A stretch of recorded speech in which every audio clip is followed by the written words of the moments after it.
చాలామంది ఇప్పుడు మా దగ్గరకు వచ్చేస్తారు. మా ఆవిడకైనా మా లవర్కైనా ముద్దు పెట్టుకుంటున్నా కూడా వీర్యం వెళ్తుంటుంది సార్. నాకు మంచిగా అనిపించదు సార్. అండర్ వేర్లు తడిగా ఉంటుంది, ఎప్పుడు చొల్లుగారి ఉంటుంది. కొందరు డాక్టర్లు నేను వెళ్తే డాక్టర్ దగ్గరికి వెళ్తే 2-3 చోట వెళ్ళాను సార్. 2-3 చోట వెళ్ళాను, 2-3 చూపించాను. ఏం కాదులే, మంచి వంటకాలు చూసినప్పుడు నోట్లో నీళ్ళు వచ్చినట్టు, అమ్మాయిలకు చూస్తే నోట్లో నీళ్ళు వచ్చినట్టు అంగం కూడా వీర్యం బయటకు వస్తుంది, ఏం కాదులే అంటుంటారు. ఇది ఎంతవరకు సమంజసం సార్? ఇది మంచిదా కాదని నాకు ఇలా కామెంట్స్ చేస్తుంటారు, నా దగ్గర వచ్చి చేస్తుంటారు.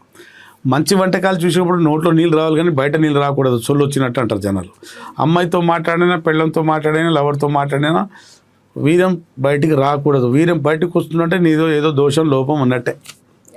అసలు ప్రీకం ఏంటంటే యూరిన్ ఇక్కడ మనం అంగం మగాళ్ళ కంటే ఆడవాళ్ళ కంటే కొంచెం తేడా ఏంటంటే, ఆడవాళ్ళు 2 ద్వారాలు ఉంటాయి, యోని ద్వారం ఒకటి, మూత్రద్వారం ఒకటి, మూత్రం వచ్చే ద్వారం ఒకటి. మగాళ్ళలో యూరిన్ కూడా అక్కడి నుంచి వస్తుంది, వీర్యం అక్కడి నుంచి వస్తుంది. కాబట్టి ఇక్కడ ఇబ్బంది ఏంటంటే, ఒక మూత్రంకి వెళ్ళాడు అనుకోండి, మూత్రంకి వెళ్ళేసి వచ్చి సెక్స్ చేయడానికి వెళ్ళినప్పుడు అక్కడి నుంచి వీర్యం వస్తుంది, అక్కడి నుంచి మూత్రం వచ్చింది. మూత్రం యాసిడిక్ నేచర్ ఉంటుంది, ర్యాష్ కెమికల్స్ ఉంటాయి దాంట్లో. ఈ ద్వారం నుంచి వీర్యం, ఇక్కడ మూత్రం పోయింది కదా, వీర్యం రావాలా.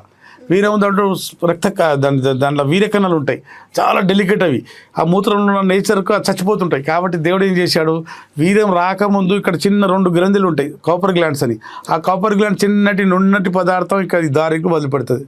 వీర్యం రాకముందు స్వాగతం చేస్తుంటుంది ఈ చిన్న నున్నటి పదార్థం.